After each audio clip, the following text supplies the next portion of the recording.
عمرك فكرت إن من كتر انشغالك محتاج النهار كده يجي يبقى 20 ساعة علشان بس تلحق تخلص كل اللي وراك؟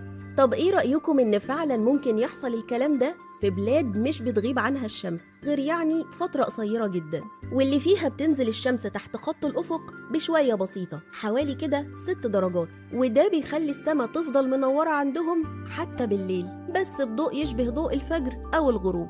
الظاهرة الطبيعية دي هي اسمها ظاهرة الليالي البيضاء، واللي بتحصل في الدول القريبة من القطبين زي السويد والنرويج وفنلندا وكمان ألاسكا وكندا.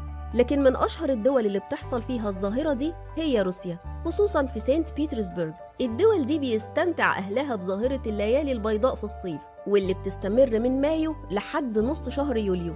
لكن بقى أحسن وقت نقدر نشوفها فيه بيكون من 11/6 لحد 2/7 تقريباً. ودلوقتي تعالوا مع بعض نعرف بشكل بسيط كده ليه الظاهرة دي أصلاً بتحصل، واشمعنى في الأماكن دي بالذات.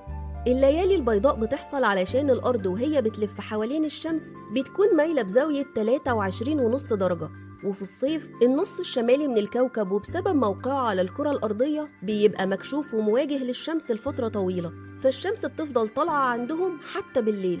إنما باقي الدول باختلاف أماكنها على الكرة الأرضية الشمس هنلاقيها بتغيب عندهم بانتظام أكتر، عشان مكانهم بيخلي الليل والنهار يتبدلوا ويتعاقبوا عليهم بشكل طبيعي ومنتظم. وطبعا زي ما قلنا الظاهرة دي بتحصل كمان في القطب الجنوبي بس في وقت الصيف عندهم، واللي بيكون عندنا إحنا في ديسمبر ويناير، وبالتالي بيحصل هناك في أماكن زي جنوب تشيلي وجنوب الأرجنتين وتسمانيا ونيوزيلندا. بس عشان السكان هناك قليلين شوية مش بتكون الظاهرة دي معروفة ومشهورة زي ما بنشوفها في دول الشمال. الليالي البيضاء ظاهرة من كتر جمالها بقت سبب لجذب السياح، وده علشان يعيشوا تجربة جديدة وكمان يشوفوا بعينيهم السماء المنورة طول الليل. ده غير كمان انهم بيحضروا الاحتفالات والمهرجانات اللي الدولة بتعملها، خصوصا بقى في سانت بيترسبرغ والمعروفة باسم مهرجانات الليالي البيضاء، واللي بتكون ما بين عروض أوبرا وباليه وكمان موسيقى كلاسيك. ده غير كمان انهم بيحبوا بقى يعملوا احتفالات تخرج الطلاب في الوقت ده من السنة، والمعروفة هناك باسم سكارلت سيلز، واتسمت بالاسم ده لانها بتتعمل على سفينة ليها أشرعة باللون الأحمر، واللي بتبحر بيهم تحت السماء المنورة والمليانة بالألعاب النارية في جو مبهج جدا في نهر نيفا. ده غير بقى استمتاعهم بالسهرات ومشاهد فتح الجسور علشان السفن تعدي.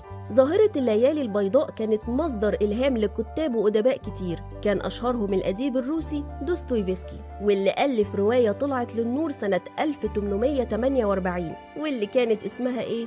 برضو كان اسمها الليالي البيضاء، واللي تعتبر رواية رومانسية درامية اتقابل فيها البطل والبطلة وقت الظاهرة دي أكتر من مرة. الرواية بتعبر عن الوحدة والحنين للحب وكمان الأمل المؤقت، زي بالظبط نور الشمس اللي بينور بلطف السما بالليل وبيشيل الضلمة ولو لفترة مؤقتة محددة بوقت معين. عشان كده الظاهرة دي بيعتبرها ناس كتير جدا رمز للرومانسية والأمل، وزي ما قال دوستويفسكي: ما أجمل الأمل حتى لو لم يتحقق، فهو يمنح القلب دفئا لا ينسى.